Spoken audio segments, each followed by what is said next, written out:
Hello everybody and welcome back to a new episode of the True Crime Chica. Today we'll be discussing the case of Emely Peguero, a 16-year-old girl who happened to be 5 months pregnant when she was tragically murdered. The Dominican teen's body showed signs of forced abortion and a cranial rupture. She was missing for 9 days until she was finally found on September 1st, 2017. The Dominican Republic is a country in which there is an average of 200 femicides per year, according to the United Nations Population Fund.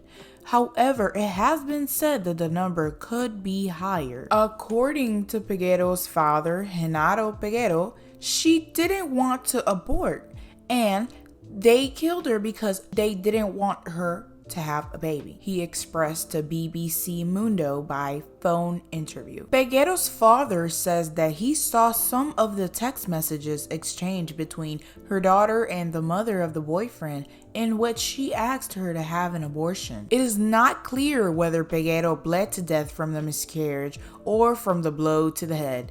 The preliminary forensic report states that the causes of death were internal bleeding from the uterus due to induced abortion and a blunt blow to the head with the sinking of the skull. The report shares that the remains of the fetus were found in her womb, contusion of the cervix and vaginal canal, perforation of the uterus with indications that a great force was applied in that area, and scattered organs, typically of induced abortion. The day after the teenager's disappearance, her boyfriend Marlon Martinez and his mother Marlene Martinez told television cameras that they did not know where she was.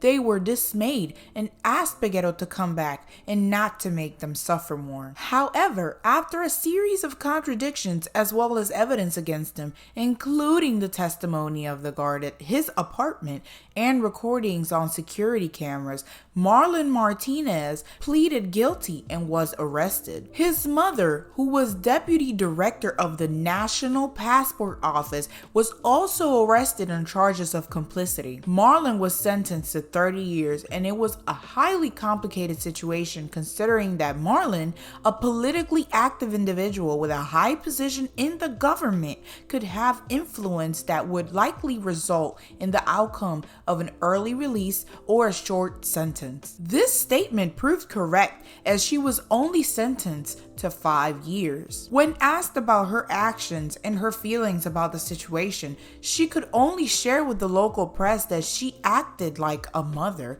and that was her only statement. I would assume that she used this to justify the murder, illegal transportation, and disposal of the young girl's body, who after 9 days was found in a suitcase. During that same year, Narlin Yangeli Galang, another 16-year-old teen, was murdered by her 50-year-old ex-partner in the Hernando Alonso district in the Sanchez Ramirez province.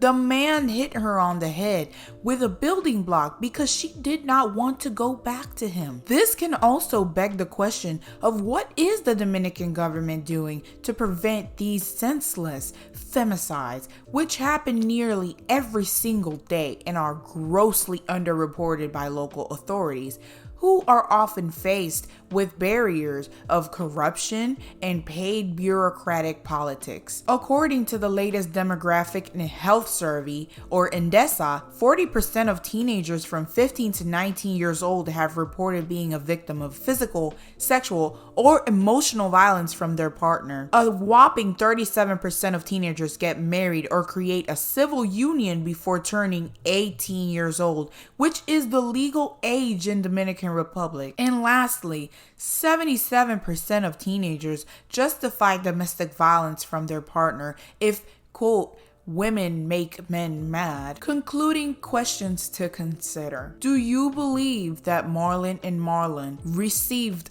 fair sentences considering the details of the case? Do you believe that the sentencing outcome could have changed if Marlon did not have the influence of being an active political figure and the deputy director of the Dominican Passport Center? Feel free to answer in the comment section below. And thank you everybody for tuning in to a new episode of the True Crime Chica. I hope you truly enjoyed this video. Make sure you comment, like, subscribe, and share it with your friends. See you on the next case.